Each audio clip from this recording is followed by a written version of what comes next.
welcome to Week 7 of Inside the Eagles Nest. I'm Justin Hall along with my friend Kevin Tosh. Kevin, last Friday night the Eagles faced William Fleming Colonels of Roanoke. Tell us what happened. Well, it was a little bit different game, as you all know out there. Franklin County played host to William Fleming in the first game of the season, 20-3, the final score of that game. Final score of this game, 35-16 in favor of Franklin County as well, but two completely different teams than we saw earlier in the season. Franklin County finally got their offense on the board, finally got into Western Valley District play, and we saw some different plays out of this Franklin County team, especially on the passing game when Kyle Ellis was able to find sophomore E.J. Harris for not one, but two touchdowns. Wide open touchdowns. On a play reminiscent of last year, which would have been a T.J. Shaw to Shane Preston. They pulled that play out. It's one they've had in their pocket all year. The receivers are going to be really glad to see the passing game starting to open up. They didn't have to go to the air too often because the running game for Franklin County was really able to get started there. I know Chance Tyree had a really big game. Christian Witcher got a few more carries than he normally would. Since last week, he's been getting a lot more touches. Junior playing offense and defense. He's stepping up on both sides of the ball. That's right. The Eagle running backs, they had 7 different backs combined for 292 yards.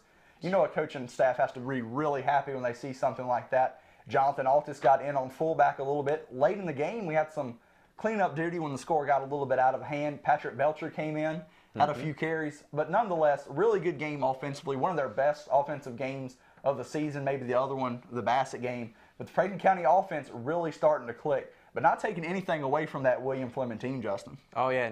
Compared to the first game of the year, that William Fleming team has improved 100%.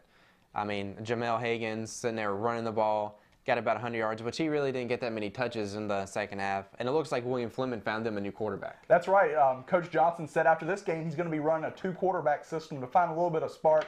Dom Frierson played quarterback in the first game, played a little bit of quarterback here, but he also brought in Miles Henderson. It's a speedy wide receiver that we saw from the first game. He was able to come out and he was able to sling the ball around a little bit. He's got really good speed and athleticism for the quarterback. Yeah, and he was throwing the ball to Frierson. So it was kind of a change in pace. That's really, you see that a lot in high school football where you just put an athlete in at quarterback because if they can throw the ball, their feet are going to be able to get them some more yards. Definitely. But I really do not see this William Fleming team going winless throughout the rest of the season. Not at all. They've got 3 games left, and I believe that they'll be able to take down at least one team in the Western Valley District. If not Halifax, GW, and hopefully they can pull one out against crosstown rival PH, and that'd definitely help Franklin County's chances. That's right. It's always a big game when you go against a rival. But like we said, the Franklin County defense also showed up for the most part. They had a couple lapses where they gave up long drives to William Fleming. I know one came right at the end of the first half.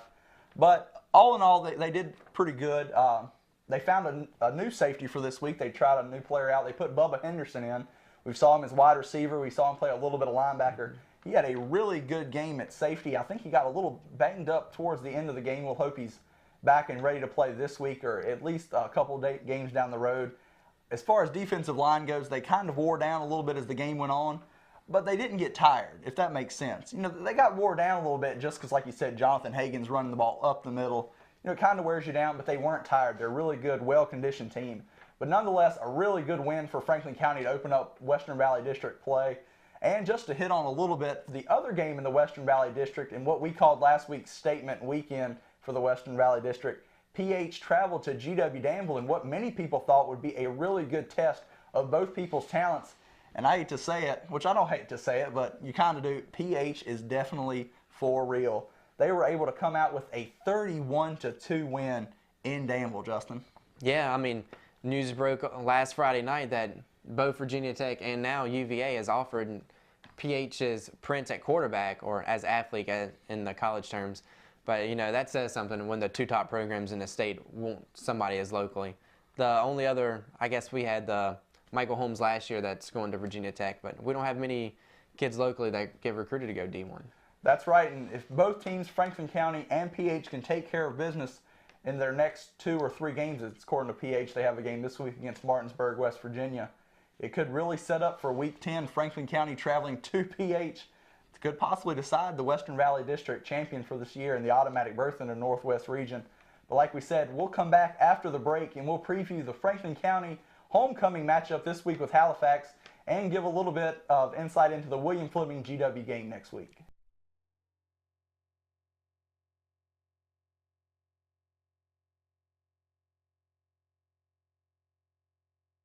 Welcome back to episode 7 of Inside the Eagles Nest. This Friday night, the Franklin County Eagles take on their annual homecoming matchup against the Halifax County Comets. Kevin, what's the powder blue Halifax Comets bring to the table this year? Well, Halifax are under second-year head coaching direction of Dave Witecki. And if Franklin County fans are used to the old-school Halifax offense, they would come out in the spread, throw the ball around a lot. That's what you can expect out of them this year, except instead of the finesse run game that they would use out of the spread in years past, Coach Witecki has implemented kind of a power run game to the spread, and we'll see a lot of that. Their two backs, Alonzo Bennett and Trey Roberts, they've had some big games all season. They had 180 yards apiece. Let me repeat that in case you missed it. 180 yards apiece against Magna Vista. So that kind of, Franklin County fans know what Magna Vista brings to the table. So that was a big feat for them. I know the score really didn't show it, but Halifax got in the red zone 3 times against Magna Vista. Weren't able to score. That was the difference in that game. Halifax is coming in 2-4 on the season. Their only wins are over Person, North Carolina, and Martinsville High School. We talked about them. If you read our preseason report on Halifax, they had a 3-way quarterback battle going into the season.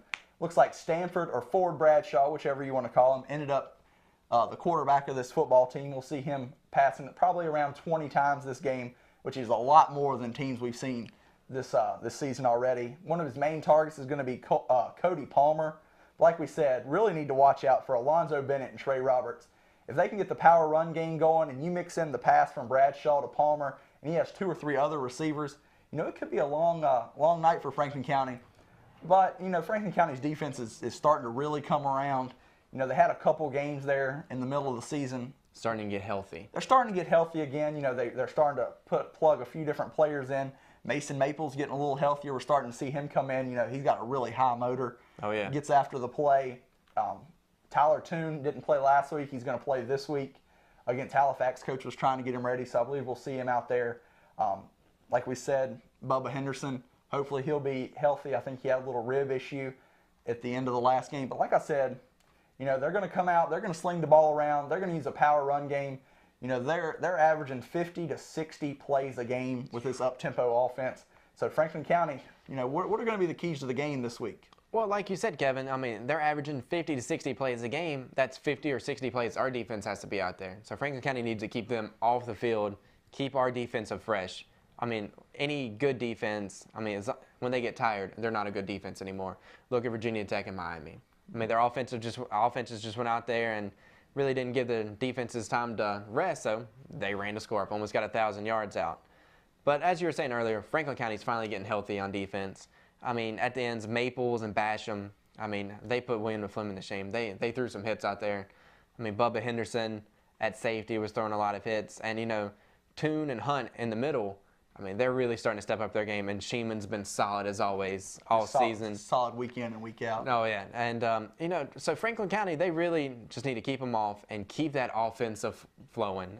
This was by far their best play calling, best offensive running, passing, just the thing. They need to really build on that. And one thing, this is going to be the team that throws the ball. So PH throws the ball.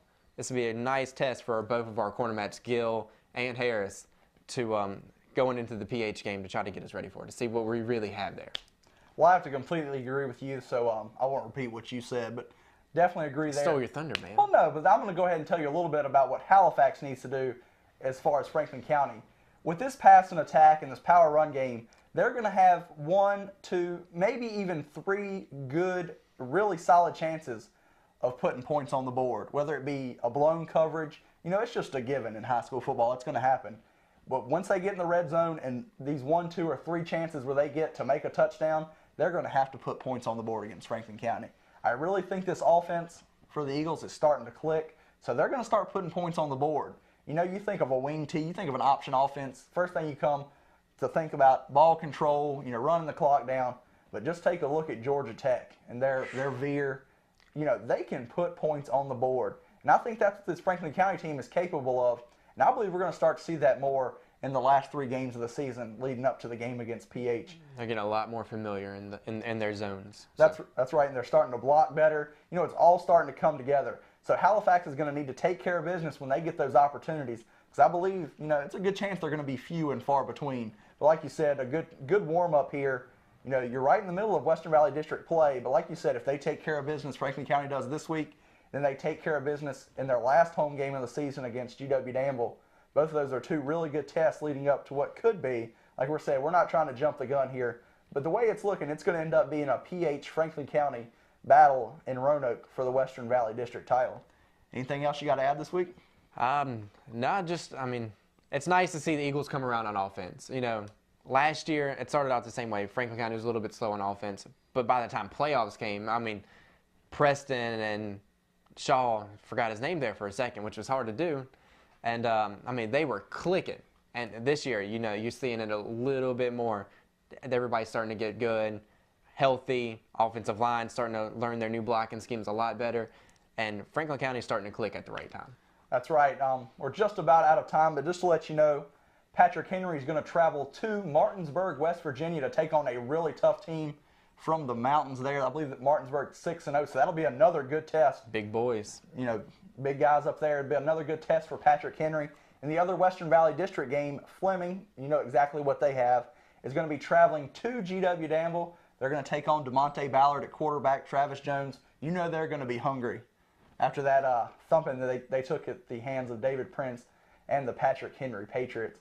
As always, follow us on Twitter, FC Insider, Justin Hall 04. Once again, thank you for watching, and like we said, keep up to date with everything going on here. We have 4 weeks left in the season here. Franklin County's only got 3 games, 4 weeks left in the season, and we thank you again for watching the Inside the Eagles Nest webcast.